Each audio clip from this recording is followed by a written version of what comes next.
मानव शरीर में 80 to 90% बीमारियों की शुरुआत पेट से ही होती है और वो तब जब आपके द्वारा खाए गए भोजन का ठीक तरीके से पाचन नहीं होता या फिर आपके खाने का तरीका गलत होता है। यानी कि अगर आप अपने पेट को, अपने डाइजेस्टिव सिस्टम को समझ लेते हो तो आपको कभी भी कोई बड़ी बीमारी होगी ही नहीं। आज कुछ भी हो जाए, एक बार इस वीडियो को अंत तक जरूर देखिएगा क्योंकि ये आपके बॉडी को, आपके शरीर को स्वस्थ रखने में बहुत मदद करेगी। तो सबसे पहले हम लोग ये समझते हैं कि हमारे पेट में भोजन का पाचन किस तरीके से होता है और वो किस तरीके से सड़ने लगती है। हम में से अधिकांश लोगों को ऐसा लगता है कि खाना हमारे पेट में पचता है, लेकिन सच्चाई तो ये है कि खाना पचने की प्रक्रिया हमारे मुंह से ही शुरू हो जाती है। जब खाना आप अपने मुंह में डालते हो तो यहाँ पे दो काम होता है। एक तो आपका दांत खाने को छोटे छोटे टुकड़े में तोड़ने का काम करता है और दूसरा आपके मुंह में मौजूद लार खाने को सॉफ्ट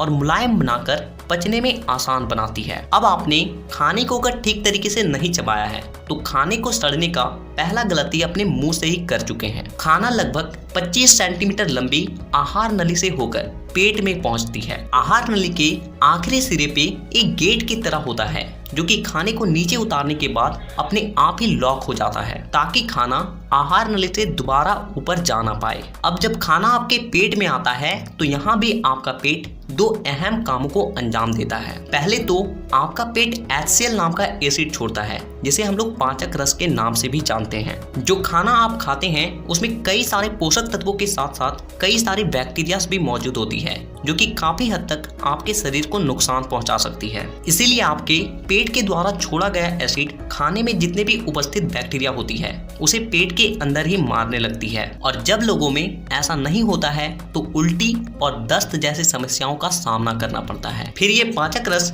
आपके खाने को पचाने का भी काम करता है, लेकिन कुछ लोगों का पाचन तंत्र कमजोर होता है तो उन लोगों का खाना पचने की जगह सड़ने लगती है। और ऐसे लोगों को कुछ बातों का ध्यान रखना बेहद जरूरी होता है। सबसे पहली बात कि खाना आपके मुंह में जितना कम समय के लिए रहता है उसे आपके पेट में पचाने में उतना ही ज्यादा समय लगता है। इसीलिए खाने को अच्छे तरीके से चबाने के बाद ही हमें निगलना चाहिए। दूसरी बात कि खाने को पचाने के लिए आपके पेट में मंथन क्रिया होती है और इस क्रिया के लिए आपके पेट में थोड़ा सा जगह खाली रहना जरूरी है। इस बात को आप कुछ इस तरीके से समझ सकते हो कि अगर किसी बोतल में पानी को पूरा ऊपर तक भर दिया जाए और ढक्कन को लगा दिया जाए और उसके बाद अगर पानी को हिलाते हैं तो वो ठीक तरीके से नहीं हिलेगी, लेकिन वहीं पे अगर बोतल थोड़ा सा खाली हो तो वो अच्छे तरीके से पानी हिल पाएगी और अच्छे तरीके से वो मिल जाएगी। लेकिन हम में से यहाँ पे कुछ लोग गलती क्या करते हैं कि हमारे मन में ये बैठा रहता है कि हम लोग जितना ज्यादा खाएंगे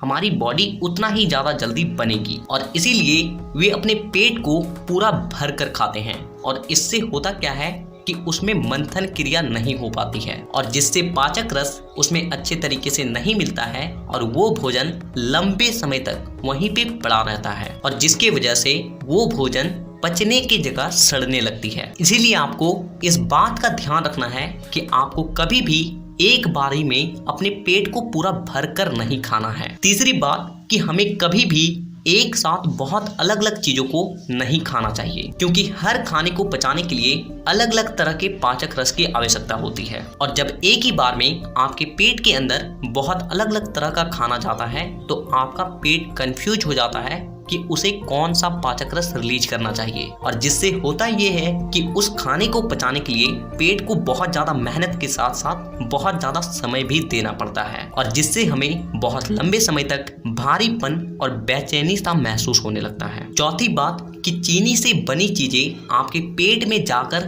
गैस पैदा करती है जिससे सीने में जलन और गैस जैसी समस्याएं होने लगती है। और इसीलिए आपको सबसे पहले इन चारों गलतियों का सुधार करना चाहिए। अब यहाँ से असली काम शुरू होता है। जब खाना अच्छे तरीके से बारीक पेस्ट में बदल जाती है तो वो खाना छोटी आंत में जाने लगती है। तभी आपके लिवर के पास मौजूद पित्त के थैली से एक हरा रंग का रस निकलता है जो कि आपके भोजन को एसिडिक बना देती है। जब खाना छोटी आंत में आती है तो यहाँ पे जो सबसे जरूरी काम होता है वो है खाने से पोषक तत्व को सोखना और उसे अपने शरीर के अलग अलग हिस्से तक पहुंचाना। हमारी छोटी आंत अंदर से कुछ इस तरीके का दिखाई देती है, जिसमें छोटी छोटी उभारी होती है, जिसमें अंदर से नसें लगी होती है, जो कि हमारे शरीर के अलग अलग हिस्से से जुड़ी होती है। आपका खाना जैसे जैसे छोटी आंत से होकर गुजरती है, खाने में जो भी अच्छी बुरी चीज होती है वो छोटी आंत के द्वारा सोख लिया जाता है, और जिससे उसमें जितने भी पोषक तत्व होते हैं वो हमारे पूरे शरीर में फैल जाती है। और फाइनली आपका खाना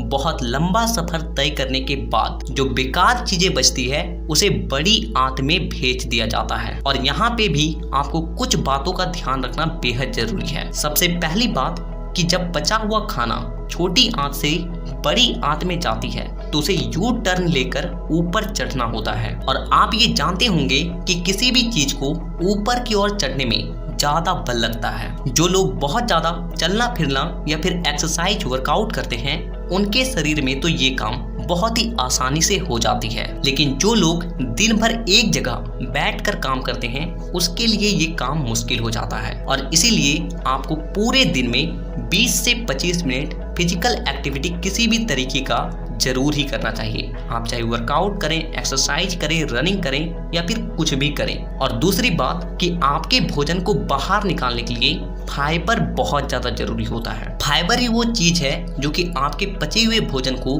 आपस में जोड़ती है और उसे आपके शरीर से बाहर निकालने में मदद करती है। और फाइबर सबसे ज्यादा हरी सब्जी और फल में ही पाया जाता है, लेकिन आप में से कुछ लोग हरी सब्जी खाते ही नहीं है, फल खाते ही नहीं है, और ऐसे लोगों का ही पेट ठीक तरीके से साफ नहीं होता है और उसे तरह तरह की बीमारियों का सामना करना पड़ता है। अब मैं आपको कुछ ऐसी बातों के बारे में बताता हूँ जिसे अगर आप केवल ध्यान में रखते हो ना तो आप जो भी खाओगे वो कन कन पचेगी और उसका कन कन आपके बॉडी में लगेगी। सबसे पहली बात कि जैसे ही आप सुबह उठते हो तो आपको उठने के तुरंत बाद ही 1 से 1.5 गिलास पानी को घुट घुट करके पीना है। ऐसा करने से क्या होता है कि सुबह का लार आपके पेट में जाती है और ये लार आपके बॉडी को डिटॉक्स करने का काम करता है।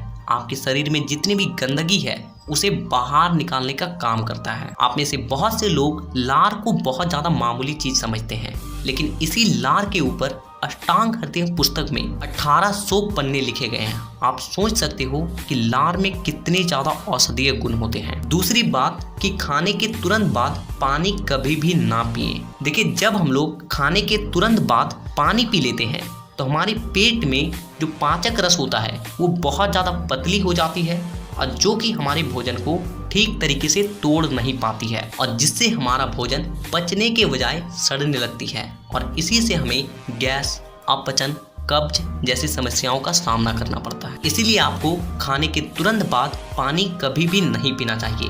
अगर आप पानी पीना भी चाहें तो 1-2 घूंट आप पी सकते हो, लेकिन आपको पेट भरकर पानी कभी भी नहीं पीना चाहिए खाने के तुरंत बाद। आप हमेशा इस बात का ध्यान रखें कि खाने से आपको पहले जितना पानी पीना हो पी सकते हैं, लेकिन खाने के बाद कम से कम आधा घंटे तक पानी ना पिएं। तीसरी बात कि आप जब भी खाने को खाएं तो आपका जो एक निवाला होता है ना, उसे अगर आप आयुर्वेद के अनुसार 32 बार बाइट करते हो, 32 बार चबाते हो, तो आपका 60 to 70% खाना आपके मुंह में ही पच जाती है। और जब आपका खाना मुंह में ही इतना पच जाता है तो आपके पेट के लिए ये काम आसान हो जाती है, और जिससे आप जो भी खाते हो उसका कण कण अच्छे तरीके से पचता है और उसका कण कण आपकी बॉडी में लगती है। तो ये छोटी छोटी बातें हैं जिसे अगर आप केवल ध्यान में रखते हो ना तो आपको पाचन से जुड़ी किसी भी तरह का समस्या होगा ही नहीं। तो इसी तरह के हेल्थ और फिटनेस से रिलेटेड वीडियोस को देखने के लिए